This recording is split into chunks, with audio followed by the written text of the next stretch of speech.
porque tú has sido precioso para mí, precioso para mí, precioso para mí, porque tú has sido precioso para mí. Te alabo, bendito sea.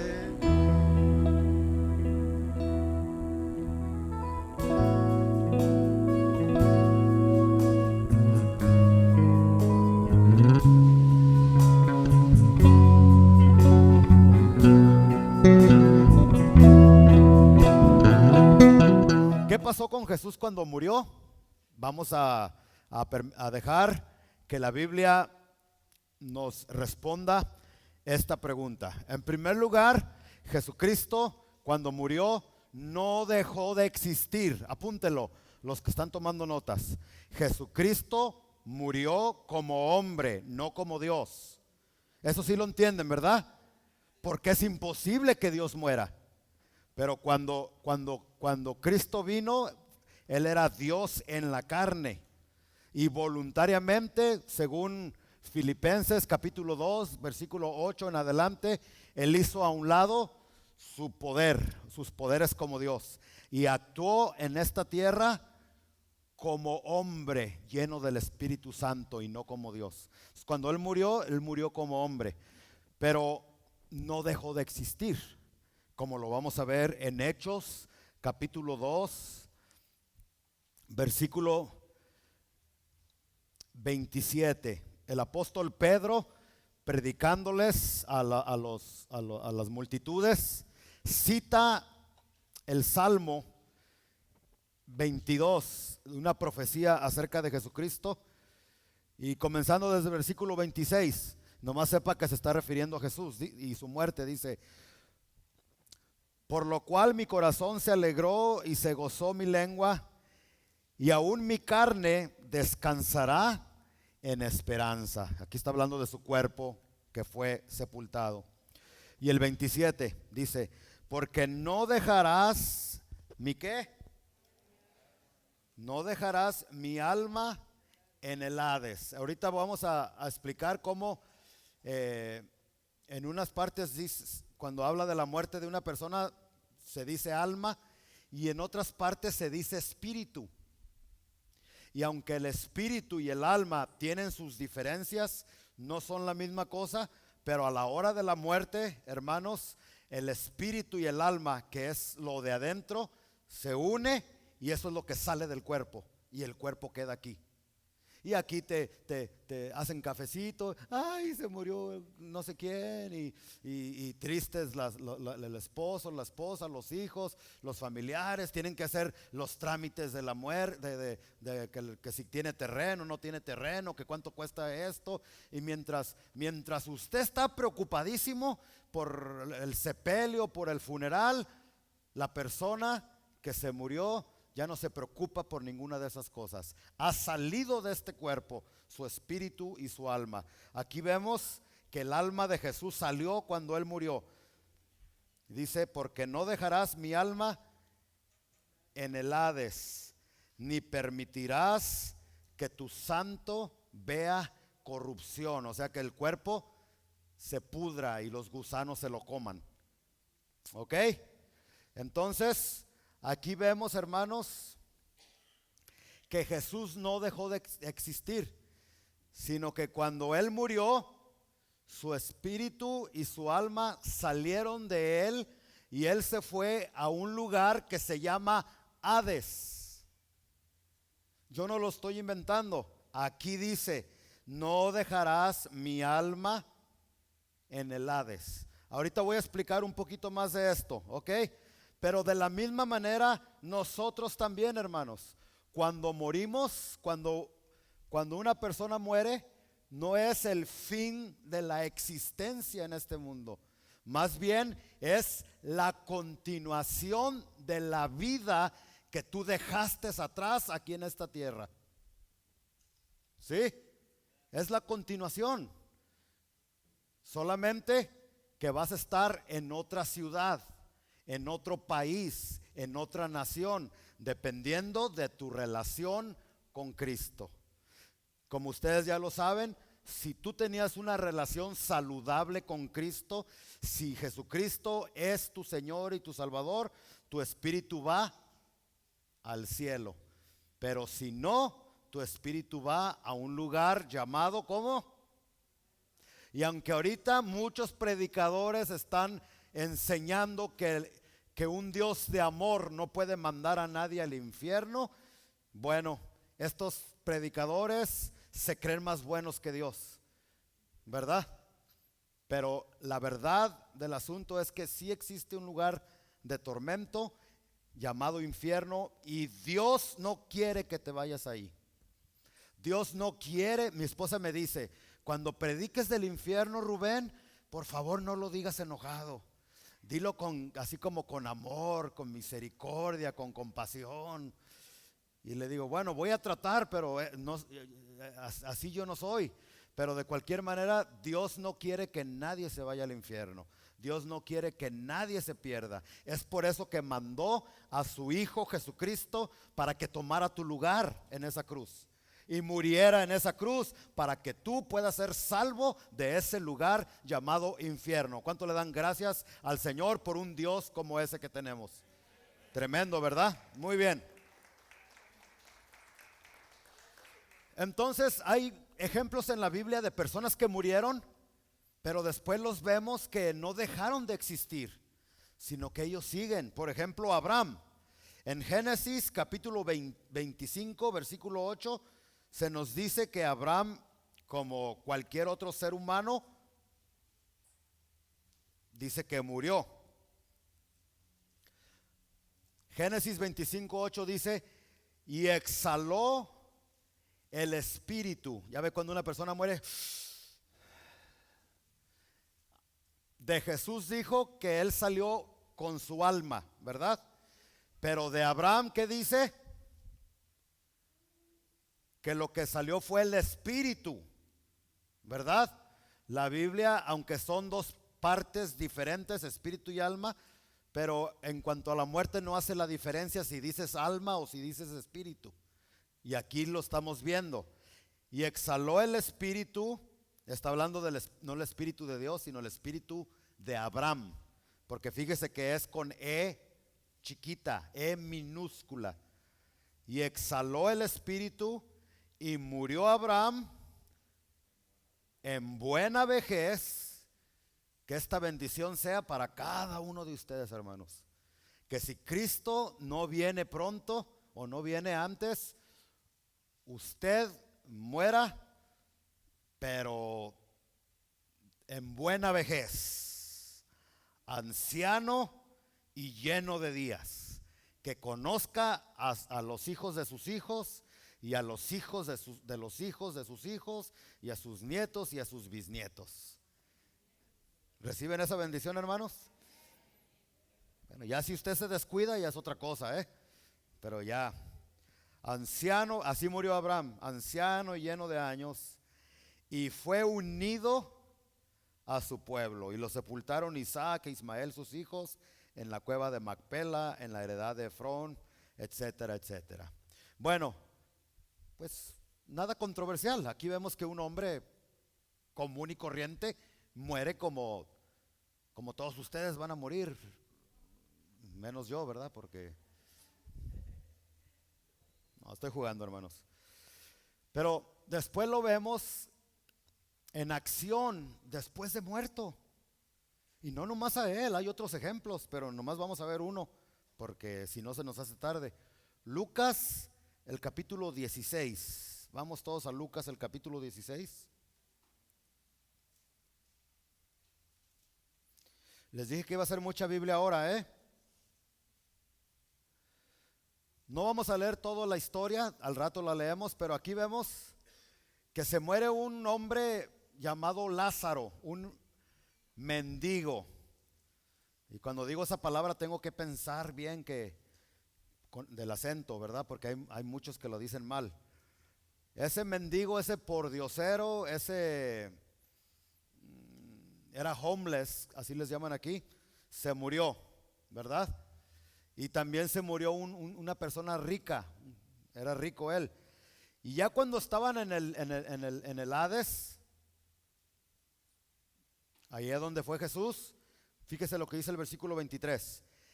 Y en el Hades, perdón, alzó sus ojos estando en tormentos, está hablando del rico, y vio de lejos ¿a quién? Oye, pues no acabamos de enterrar a Abraham hace ratito, en Génesis 25, no lo acabamos de enterrar, exhaló, lleno de días. ¿Qué pasó? Si allá dice que se murió, y acá lo vemos en el Hades vivo, dice, y vio de lejos a Abraham y a Lázaro en su seno. Entonces él, dando voces, versículo 24, dijo: Padre Abraham, ten misericordia de mí y envía a Lázaro para que moje la punta de su dedo en agua y refresque mi lengua, porque estoy atormentado en esta llama. Pero Abraham le dijo: note que el muertito no solamente estaba vivo, sino que también podía escuchar. Le funcionaban los oídos al 100%. Podía pensar también. Le funcionaba su cerebro al 100%. Los estudiosos dicen que nuestro cerebro ahorita aquí en esta tierra nos funciona un 10% solamente. Y mire todas las cosas que se han inventado el hombre, solamente un 10%. Ahora imagínese en el cielo cuando este cerebro funcione al 100%. El cielo no va a ser aburrido, olvídese. Con este cerebro que Dios nos ha dado, que va a funcionar al máximo, quién sabe si en el cielo hasta inventemos cosas también allá. Sí, porque Dios es un Dios creativo y nos dio la creatividad a nosotros también. Entonces el muertito Abraham no solamente oía, sino que también hablaba. Y dice el 25, pero Abraham le dijo: hijo, acuérdate que recibiste tus bienes en tu vida, y Lázaro también males, pero ahora este es consolado aquí y tú atormentado. Wow. Entonces no vamos a estudiar ya más este ejemplo. Solamente lo que quería que usted viera es que Abraham murió, pero después lo vemos acá en lo que se le llama el seno de Abraham. ¿Qué estaba haciendo ahí si ya había muerto? Si es cierto, como algunas personas enseñan dentro de la iglesia, que cuando uno muere se acaba todo, entonces ¿por qué tenemos a Abraham aquí? Y no nomás a él, hay más ejemplos también que podemos compartir con ustedes, pero no lo voy a hacer en esta mañana. Entonces, hermanos, este mundo no lo es todo. A veces nos preocupamos demasiado por tantas cosas, cuando Jesús claramente nos dijo: por nada estéis afanados, por nada se preocupen, porque, hermanos, después de que terminemos aquí en este mundo, la vida va a continuar. Ya va a ser diferente, pero va a ser una continuación de tu vida. Y lo que tú no pudiste hacer aquí en esta tierra, escúchame bien, Dios va a permitir que allá en el cielo lo hagas. Y además que no solamente va a ser el cielo. Los testigos de Jehová están parcialmente correctos cuando dicen que vamos a heredar la tierra. Sí los han escuchado, ¿no? Pero que dicen que al cielo solamente 144,000 se van a ir. No, nosotros vamos a heredar el cielo y vamos a heredar la tierra también. ¿Cuánto le dan gloria a Dios por ello? La Biblia sí dice que los justos heredarán la tierra. Y no solamente los justos, sino su descendencia también. Por eso vale la pena practicar la justicia. Vale la pena tener esa relación personal con Cristo, hermano. No te desesperes por tu situación, por la que estás pasando. Estas cosas son momentáneas. Estas cosas van a pasar, van a dejar de ser. Pero una vez que entremos a la eternidad, hermanos, dependiendo de cómo te manejaste en esta tierra, va a depender tu futuro eterno allá con Cristo. Y reinaremos con Él 1000 años. Y nos gozaremos con el Cordero. Y gobernaremos juntamente con Cristo, hermanos. No solamente esta tierra, este universo. Va a ser algo glorioso, va a ser algo hermoso. Entonces, cuando una persona muere, no es el fin de las cosas. Hay que entenderlo, hermanos. Eso te va a ayudar para que si has tenido una pérdida. No, no es pérdida, no es pérdida. ¿Qué estoy diciendo, hermanos? Estoy hablando en contra de lo que la Biblia dice, porque Pablo nos decía, usted se recuerda en Filipenses, porque para mí el vivir es Cristo y el morir es ¿qué? ¿Es qué? Entonces, ¿por qué decimos, ay, lo siento por tu pérdida? Si Pablo decía que era ganancia, porque es muchísimo mejor estar con Cristo que estar aquí en esta tierra, ¿sí o no? Entonces, cuando un cristiano verdadero de veras cierra sus ojos aquí en esta tierra, debería de ser causa de celebración y de gozo, porque esa persona ya no está sufriendo aquí en esta tierra. Esa persona ya no tiene esas preocupaciones. Esas personas ya no tienen que lidiar con lo que usted y yo lidiamos. Esas personas ya están caminando en las calles de oro. Ya vieron el rostro de nuestro Señor Jesucristo. Es que, hermano, la próxima vez que el doctor le diga, tú tener 6 meses de vida o de vida, no le haga como yo cuando me dijeron que me dio un ataque de corazón.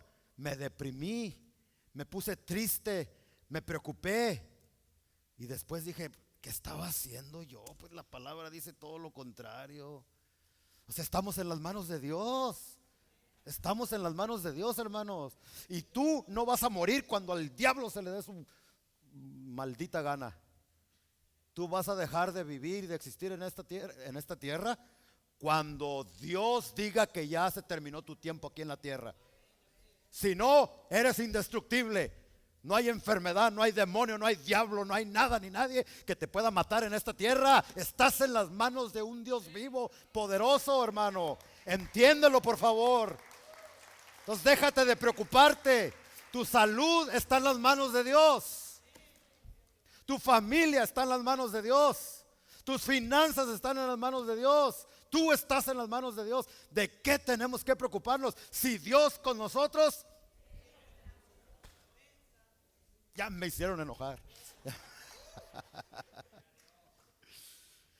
Bueno, entonces vemos que Jesús no dejó de existir, ni tampoco nosotros dejaremos de existir. Pero ¿a qué fue Jesús a ese lugar llamado, ¿cómo dijimos? Hades. ¿A qué fue a ese lugar? Bueno, la Biblia nos responde. El Hades, hermanos, es el equivalente a Seol en hebreo, en el Antiguo Testamento. En hebreo, Seol se dice Sheol, ¿verdad? No sé si lo estoy pronunciando bien. Y ese mismo lugar, Seol, en griego, es Hades. Es la misma palabra y se refiere dependiendo de su contexto. Si usted lee en el Antiguo Testamento, en algunas partes se refiere, cuando se habla de Seol, se refiere a la sepultura, donde te sepultan cuando te mueres. Pero en otras partes, Señor Testigo de Jehová, se refiere a un lugar de tormento, que en el Nuevo Testamento se le llama Hades o se le llama infierno. Y los teólogos ahorita quieren hacer la diferencia entre Seol, infierno, lago de fuego. Y sí hay diferencias, pero ahorita nos vamos a verlo como el infierno, ¿ok? No nos podemos equivocar. Entonces, dependiendo, hermanos, dependiendo la palabra Seol, hay veces que significa infierno y hay veces que significa lugar de sepultura. Las dos cosas. Veamos algunos ejemplos. ¿Por qué le estoy diciendo esto? Porque ahí fue donde fue Jesús, al Seol, al infierno. Y ahorita vamos a ver a qué fue el Señor Jesús a ese lugar.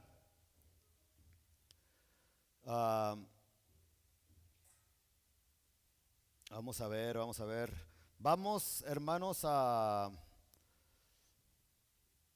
Salmos capítulo 9, versículo 16. Salmos 9, 16 dice: los malos serán trasladados al Seol. ¿Nomás los malos? Si aquí estuviera refiriéndose a la sepultura, pues también los buenos se van a la sepultura, ¿sí o no, hermanos? Pero aquí se está refiriendo a un lugar de tormento. Los malos serán trasladados al Seol, todas las gentes que se olvidan de Dios. ¿Sí lo vio? Si no le convence ese versículo, Proverbios 15, 24. Apúntelo y se lo voy a leer rápido. Dice: el camino de la vida es hacia arriba al entendido. ¿Sí? ¿Cuántos se quieren ir para arriba? Pues es el camino del entendido. Si tú entiendes, escuchas el mensaje de hoy y vienes a Cristo, eres entendido. Si no, eres bruto. Que solamente los brutos se van al infierno. Bueno, para apartarse del ¿qué? Del Seol abajo. Aquí está hablando también del infierno, hermanos. Vaya conmigo a Proverbios 23, 14. Proverbios 23, 14. Vamos al 13, desde el 13. Este es un consejo para los papás, especialmente los padres que tienen hijos chiquitos. Proverbios, ¿qué le dije? 23:13 dice: papá, no te niegues a darle con la varita al muchacho. No rehúses corregir al muchacho, al hijo, al niño. Porque si lo castigas con vara, no morirá. Ahorita la mayoría de los padres se ha creído de los psicólogos que están en contra de la Biblia y que dicen a los hijos no hay que corregirlos, no hay que pegarles con la varita. ¿Cuántos han escuchado de eso? Porque si no, se van a hacer rebeldes. ¿Sabes por qué se han hecho rebeldes? Precisamente porque muchos padres en esta generación se creyeron de esa mentira, no han corregido a sus hijos con la vara, con el cinto. ¿Y qué es lo que tenemos ahorita? Una generación de niños que criminales. Porque vienen los niños de 4 años, perdón, de 8 años, 7, 8 años, agarran la pistola. Por eso no es bueno que los papás tengan pistolas en su casa. Y si la tienen para irse a cazar, venados y etcétera, etcétera, guárdenla bien guardadita. Pero allí se agarran la pistola y van y matan a los maestros, a los niños. ¿Cuánto se ha visto todo eso? Y hay muchas razones por qué esta generación de niños está actuando de esa manera. Pero una de las razones principales por qué estamos experimentando una generación de niños criminales es porque los papás se han creído de la falsa psicología y se han negado a corregir a sus niños. Pobrecito, dice, no va a morir si le das con la vara. Papá, mamá, no seas de los papás que, ¿cómo se llaman aquellos que aman demasiado a sus hijos? Que no seas papá alcahuete. Antes yo me acuerdo en la escuela allá en México que cuando yo me portaba mal, mire, no estaba bien, pero me decían, a ver, niño nolasco, ponga las manos así. Y las ponía así y agarraban el borrador. ¿Sabes qué es el borrador? O la regla, la ruler. Y me hacían así, pa, pa, pa. Y dolía bien mucho. No estaba bien eso, no, porque no estamos hablando de abuso físico. Pero yo me acuerdo que los padres apoyaban. Y le decían al papá, mira, tu hijo se portó mal. Mi papá y mi mamá nos arrimaban tierrita. Y aquí se ven los resultados. Ahora los maestros te dicen algo de tu hijo. ¿Y usted quién se cree para meterse con mi hijo? Y yo quiero cambiar de maestra. Y yo quiero cambiar de maestro. Y les estás haciendo un mal a tus hijos. No, si se están portando mal aquí en la clase con los niños, en la escuela, en la iglesia, donde sea, no tomes el lado de ellos, corrígelos a los muchachos. Y si tienes que darles con la varita, sin que les dejes, sin que los abuses, una cosa es abusar y otra cosa es darles con la varita, no te dé miedo, obedece la palabra de Dios. ¿Ok? Sé que algunos de ustedes se me están quedando viendo así como, no morirá. Versículo 14 dice, lo castigarás con vara. Y fíjese para qué, una de las razones por qué hay que corregir a nuestros hijos, porque de esa manera vas a librar su alma del Seol. Aquí estaba hablando de la sepultura. No, porque el niño se porte bien o mal, un día se va a ir a la sepultura. Aquí está hablando del infierno. Y otras versiones lo dicen claramente. Dicen, si tú le das con la varita a tu hijo, lo vas a librar del infierno. ¿Cuántos padres por no corregir a sus hijos, ya de adultos, criminales, en la cárcel, y los tuvieron que sentar en la silla eléctrica porque papá y mamá no los quiso corregir en la casa? Allí el gobierno los corrigió, pero con corrección de muerte. ¿Tú quieres eso para tus hijos? Corrígelos mientras se pueda. Ahí está hablando del infierno. Bueno, Jesucristo fue al infierno, hermanos. Primera de Pedro, capítulo 3, nos dice qué fue a hacer al infierno. Vamos todos a Primera de Pedro. ¿Mucha Biblia, hermanos, o está bien? Ok, muy bien.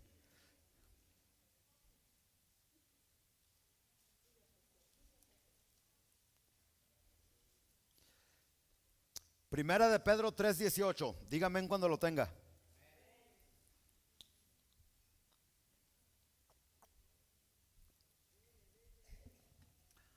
Así es que papá, ¿les van a dar a sus hijos cuando ya o no? ¿O son ustedes de los papás que se creen más buenos que Dios? Ay, pobrecito, cuando Dios dice dale. Mire, si les leyera otros, hermano José, ¿qué dice? Que a los hijos contumaces, no dice eso. A los hijos contumaces que le faltan el respeto a los papás, ¿qué decía la ley? Sáquenlos, llévenlos con los ancianos y apedréenlos hasta matarlos con toda la ciudad. ¿Dice sí o no, hermanos? Ahora ya estamos en el Nuevo Testamento, en la gracia, dele gracias a Dios por ello. Pero de cualquier manera Dios dejó eso escrito para dejarnos saber a los hijos que cuando le faltamos el respeto a nuestros papás y somos desobedientes, aunque ya estés de 50 años y bigotón, si tienes tu papá, si tienes tu mamá, obedécelos. Y que entendamos que si no lo hacemos, las consecuencias van a ser la muerte. Muerte a tus finanzas, muerte a tu matrimonio, muerte a tus relaciones y la muerte física. Y si sigues de desobediente, hasta la muerte espiritual también. A tus papás. ¿No dice el mandamiento: honra a tu padre y a tu madre para que te vaya bien en esta tierra y seas prosperado en todo lo que hagas? Por favor, hijos, agarren la onda. Así como David la agarró y mató a Goliat. pero ya estoy casado y ya tengo barba y ya tengo bigote y ya trabajo y ya, no importa, yo tuve que aprender eso ahora que vino mi papá. Quería que lo llevara a un lado y yo no lo quería llevar y me dijo, hijo, que me lleves. Y me enojé yo porque no quería ir. Y dije, y me acordé de este texto y dije, pues vámonos pues. Es el jefe, es el papá, hay que honrarlo, aunque yo ya estoy, no cincuentón, cuarentón.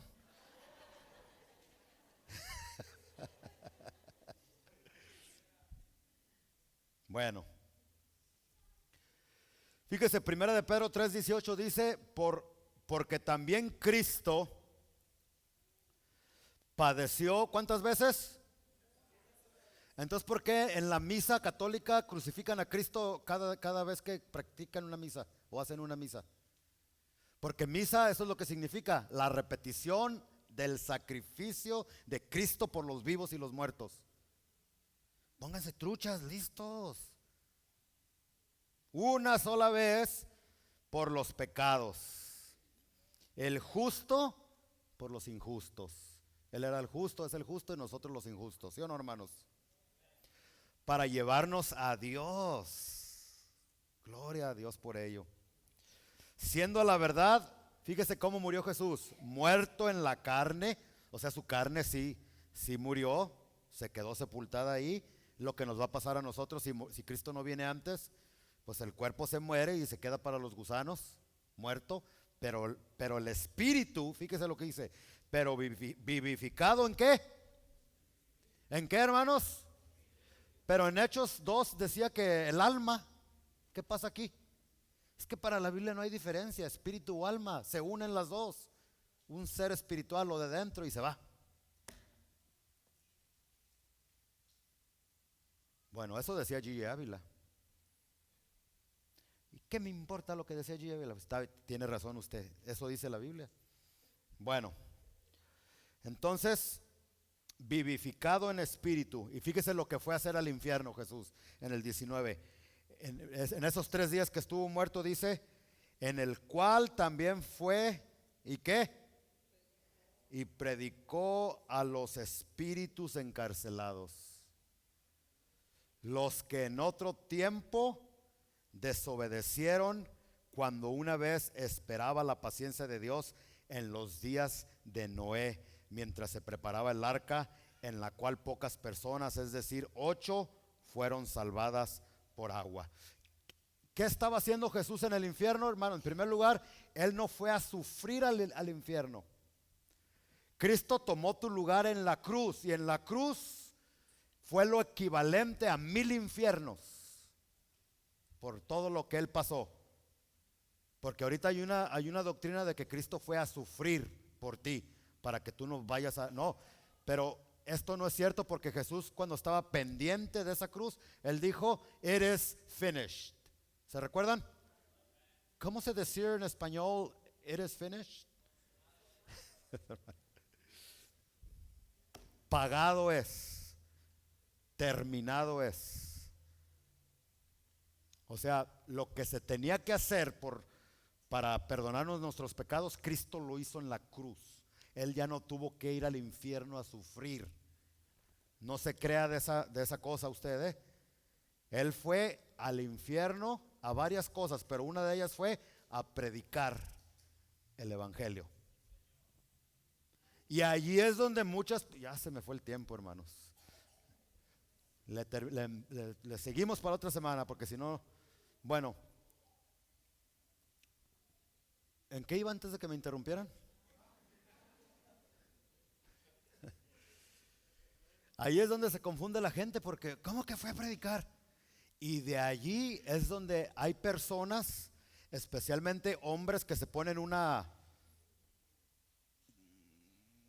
sotana y una crucesota aquí. Se les conoce como padres o curas de la religión tradicional, y de allí tuercen y empiezan a decir, ya ven, cuando tú te mueres y te vas, vamos a decir, al infierno, ahí hay oportunidad todavía para que te salves. Y sacan este texto y dicen, Jesucristo fue a predicarles a estas personas. Y no nomás aquí dice, si usted le da la vuelta a la página de su Biblia, en Primera de Pedro 4:6, nos dice lo mismo. ¿Qué dice el 4:6? Porque por esto también ha sido predicado el evangelio a los muertos. Aquí no se estaba refiriendo a espíritus demoníacos, se estaba refiriendo a personas del tiempo de Noé que se habían muerto. Porque la Biblia interpreta Biblia. ¿Lo estoy perdiendo, hermanos? Para que sean juzgados en carne según los hombres, pero vivan en espíritu según Dios. La palabra predicar, ¿qué significa, hermanos? No todo el tiempo significa que si Cristo fue a predicarles al infierno, eso no quiere decir que les fue a predicar para que se convirtieran y fueran salvos. De ahí es donde se inventó la mentira esa del purgatorio, que cuando te mueres te vas y allá puedes purgar tus pecados en ese lugar llamado purgatorio. Mentira, mentira, mentira. Lo único que purga, que limpia, borra y elimina el pecado del ser humano es la sangre preciosa y poderosa de Cristo Jesús, y no en el más allá, sino aquí en la tierra. Por eso la Biblia nos insta una y otra vez: hoy es el día de salvación. Y lo que puedes hacer hoy, no lo dejes para el día de mañana, porque mañana pudiese ser demasiado tarde. Entonces, la palabra predicación quiere decir anunciar, pregonar, informar. Lo que Cristo Jesús fue a hacer allá con aquellos espíritus muertos fue anunciarles que Él triunfó sobre Satanás, sobre la muerte y sobre el pecado. Y fue a arrastrarles en la cara lo que se perdieron por no haber creído en Él. O sea, fue a añadirles más sufrimiento todavía. Se hubiesen podido salvar si tan solo hubiesen creído en mí. Pero como no creyeron, ahora están condenados por la eternidad en este lugar llamado infierno. Y en ese lugar infierno no hay signs o anuncios como ese que ve allí. ¿Qué dice allí, arribita de la puerta? ¿Qué dice? ¿Qué quiere decir exit? Allá en el infierno no hay señales, no hay anuncios que digan exit, que digan salida. Jesucristo no fue a predicarles para que fueran salvos. Jesucristo fue a predicarles a ellos para que supieran de lo que se perdieron. Y para que nosotros, hermanos, que tenemos la oportunidad todavía, porque ni tú, ni yo, ni nadie de los que estamos aquí hemos muerto, ni estamos en el infierno tampoco. Dios te trajo en esta mañana para que escucharas la palabra de Dios y no te fueras de la misma manera, sino que vinieras a Cristo y lavaras tu alma en la sangre preciosa de Cristo para ser salvo, para ser salva. Qué preciosa oportunidad, ¿no? Ahorita yo estoy predicándoles a ustedes, pero ustedes tienen la oportunidad de ser salvos. Pero en este tiempo, cuando Cristo fue y les predicó a estos ya no tenían oportunidad más. Cuando te mueres, that's it. No more chances. If you go to hell, that's forever, forever and ever. Para siempre. Y se quedaron calladitos, ¿verdad? Todos. ¿No le dan gracias a Dios que estamos, hermanos, a la luz de lo que estamos hablando? Tus problemas son, como Pablo dijo, esta leve tribulación momentánea. No es nada. Que el doctor me dijo, ¿y qué? Que en el banco me dijeron que iba a perder la casa y que un foreclosure, ¿y qué? Y que estoy teniendo que mi esposa me dejó, ¿y qué?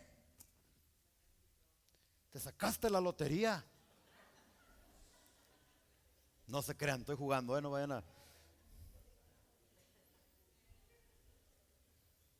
Hermanos, tenemos la oportunidad, estamos en este lugar, aprovechemos, démosle gracias a Dios, como el canto que cantó mi papá y mi hermana Estercita el domingo. Oh, ven, postrémonos ante el Rey, ¿qué? De los cielos. Démosle gloria, démosle gloria. ¿Se recuerdan?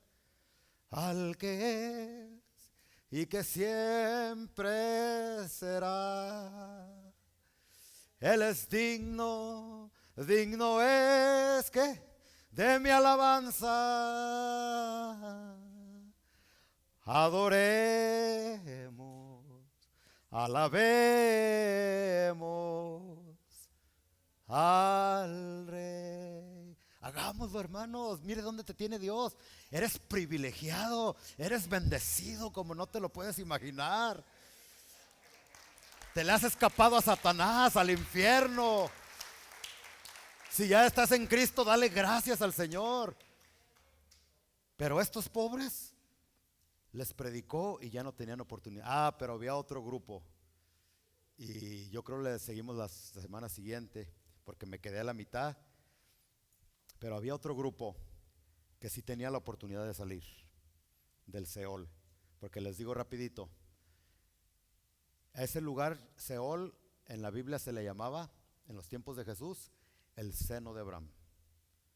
Y lo leímos en Lucas capítulo 16. El seno de Abraham se dividía en dos partes. Estaba el infierno y luego estaba el lugar de descanso para todos aquellos que habían puesto su confianza en Cristo antes de que Él muriera.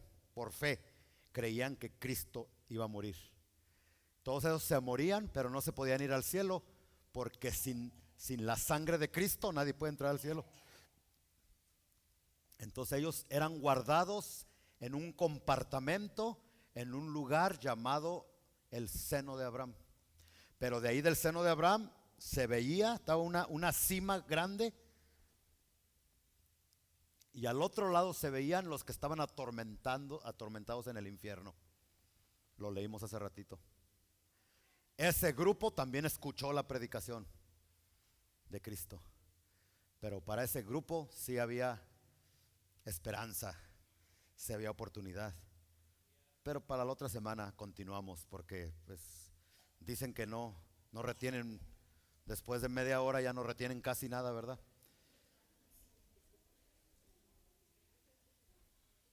Termino con esto, hermanos. ¿Quiénes se van a ir al infierno?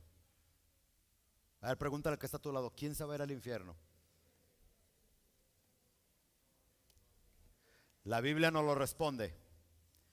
En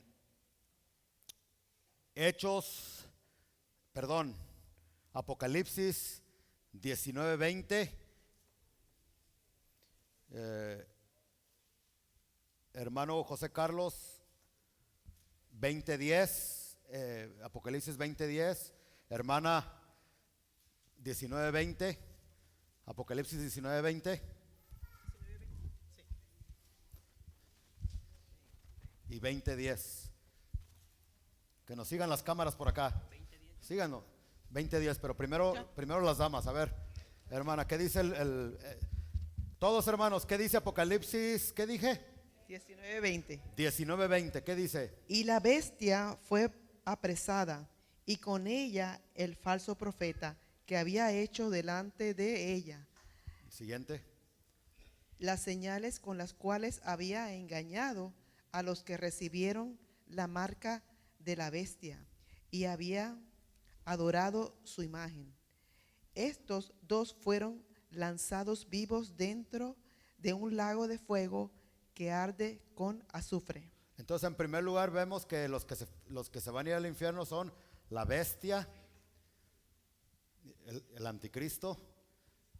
Van a ser los primeritos que van al infierno. ¿Y después quién, hermano Carlos? Amén. Y el diablo que los engañaba fue lanzado en el lago de fuego y azufre, donde estaba la bestia y el falso profeta, y serán atormentados día y noche por los siglos de los siglos. Entonces el infierno creado para el diablo y para sus ángeles, el anticristo, la bestia y luego el mismo Satanás. ¿Ustedes creen que Satanás está en su trono ahí en el infierno? Él no está en el infierno. ¿Usted cree que se quiere quemar ahí ahorita? Él está acá afuera. ¿Por qué cree que anda haciendo tanto desastre? Pero yo le quiero leer ¿quién más va a ir al infierno? No solamente Satanás, y Dios no quiere que te vayas ahí. Y con esto termino. Apocalipsis 21, 8. ¿Listos? Dice, si tú eres algo de esto que voy a leer aquí, arrepiéntete y ponte a cuentas con Dios. Todavía tienes la oportunidad. Dice, pero los cobardes, hermanos, encabeza la lista. E incrédulos. Yo no creo en eso. Que los diezmos son... Los abominables y homicidas, los que matan, los que asesinan. Por eso hay que pedirle mucho a Dios por los sicarios, por los narcotraficantes y hechiceros. ¿Quién es un hechicero, hermano?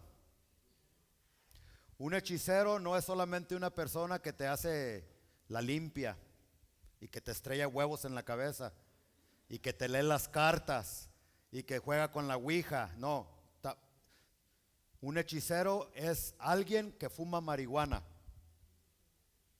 que hace cualquier tipo de drogadicción, adicción.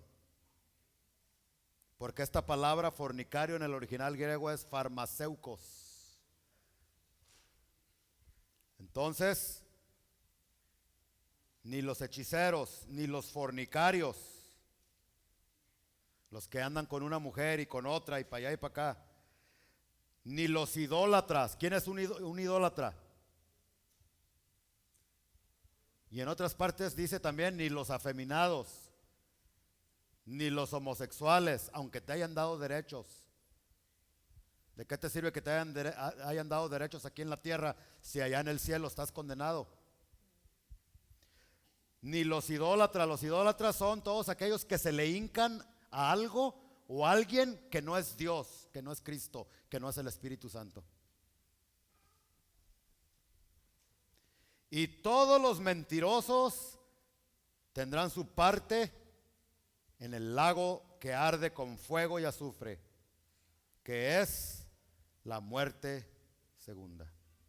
Y Dios no quiere que tú experimentes la segunda muerte. La primera muerte sería pues la física, ¿no? Y la segunda sería la espiritual en el infierno. Dios no quiere. Dios te ama tanto que dio a su único hijo para que tú seas salvo, para que seas lavado con su sangre. Y si estás aquí en esta mañana es porque Dios quiso traerte para que escucharas esta palabra y te arrepintieras y te le escaparas a Satanás y al infierno. Amén. Pónganse de pie, hermanos.